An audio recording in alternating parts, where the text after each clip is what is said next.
Здравейте, приятели! Аз съм Галин Иванов и в днескашното видео ще ви покажа трик, по който да спечелите най-висок рейтинг Stardrop в Brawl Stars. Не знам колко това е вярно. Ако не е вярно, не помогна да правите в коментарите.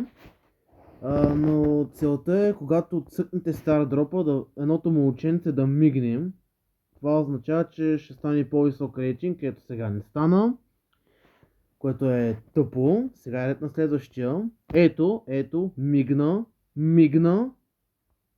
Митик, добре, митик, окей. Добре, гаджет, това е окей. Трябва да гледаме окото му едното. Ако мигне, означава, на всяко мигане означава, че му се увеличава рейтинга от реари нагоре, нали, другите. Тук не мигна, пак не мигна. И последен Stardrop. Супер, добре. Продължаваме с общи Стардропове. Нека да видим. Добре, мигна. Не, всъщност не е мигнал, какво говоря. Добре, митик. Митик е приемливо. 200 кредита, добре. Не мигна, пак не мигна. Като цяло второто е пълна мизерия. Така. Не мигна. Добре, PowerPoint-ове. Така. Оп, мигна. Не. Жалко. И последен, предполагам. За втори път. Мигна. Добре, епик. И някакво пинче на Дерил. Така.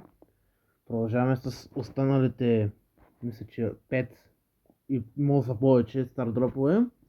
Защото отварям от нали, няколко акаунта на мои приятели, които ми дадоха да им отворя стардроповете. Да. Така. Това ще е мизерия, ясно. Rare. Не знам дали...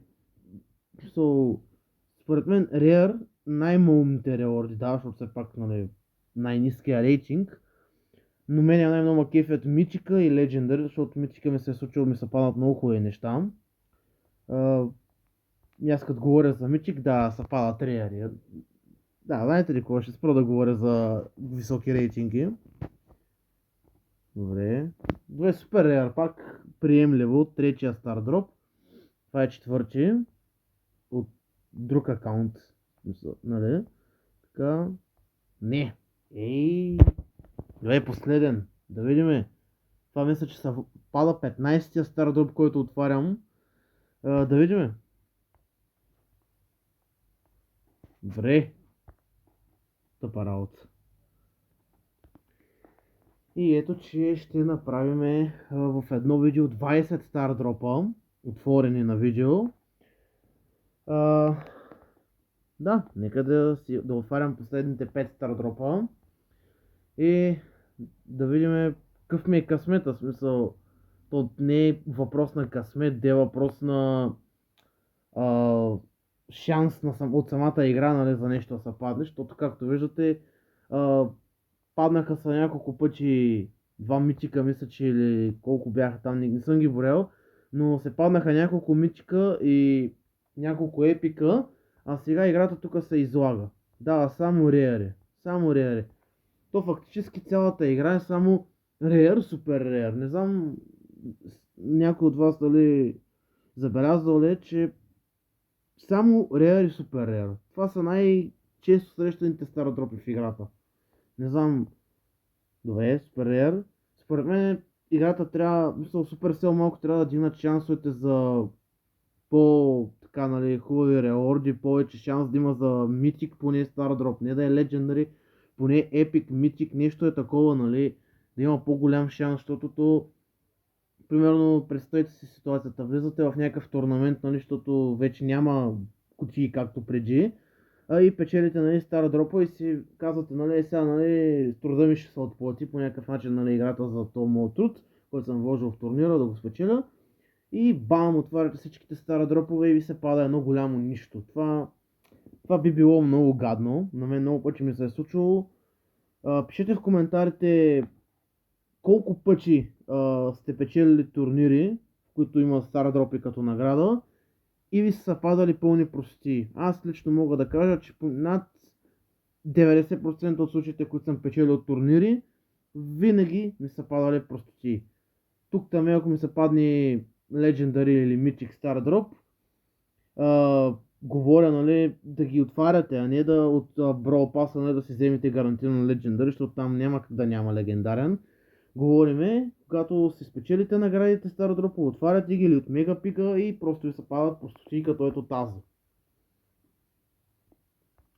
Не знам, PowerPoint-ите хубави са, ама те да знам, някое друго пинче, примерно кредити, нещо е такова или някой бролер може да се падне, не знам, знам, че шансът е много малък от Rare и Super Rare да се падне някакъв скин или като цял герой, но все пак, в смисъл, PowerPoint-ите съм сигурен, че повечето 50% от хората, които гледат сега това видео, не са им интересни, не ги ползват. Знам, че се използва като цяло за апгрейд на бролери, но, нали, малко поне да дадат късмет, нали, шанс, така да го кажем, за някакви хубави неща.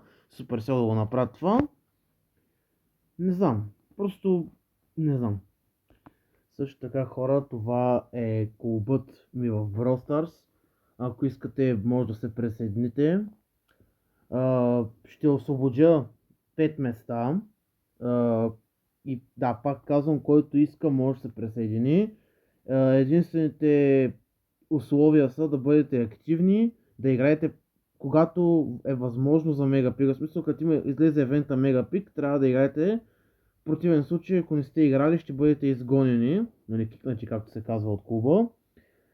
Така че, нали, казвам, той даже тук е написано, нали, в правилата на клуба, но аз да си кажа, нали, който има желание, който е активен, нали, играе постоянно и е полезен, нали, като цяло в клуба, някакъв клуб като влезе, добре сте дошли. Даже сега ще махна няколко човека, за да се освободят места, но пак ви казвам, побързайте, защото рано или късно местата ще се запълнят и да.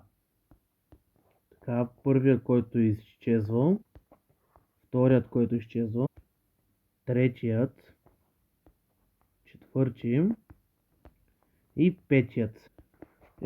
И да, ето, махнах хора. Купите, които трябва да бъдете, за да влезете в клуба, са 600. Нали, направил съм ги 600, за да може, ако примерно сте някой, нали, човек, който не играе толкова много играта, но иска да влезе в клуба, нали, защото именно сте ми фенове, нали, нали, като цяло за такива случаи. Нарочно съм ги направил толкова малко купи, защото иначе без проблем можех да ги направя 2-3 хиляди купи, поне и повече. Но просто, нали, по тази причина, защото може да има хора, които в момента гледат това видео и искат да влязат в клуба, нали, защото са ми фенове, примерно, и някакви такива неща, нали. Затова клубът е 600 купи, побързайте, защото рано или късно местата ще се запълнят. И да, смятам да приключа видеото тук, хора. Надявам се да ви е харесало, ако е така, може оставите едно лайкче в подкрепа, да се абонирате за канала. Аз бях Галин Иванов. Чао, чао и до нови срещи!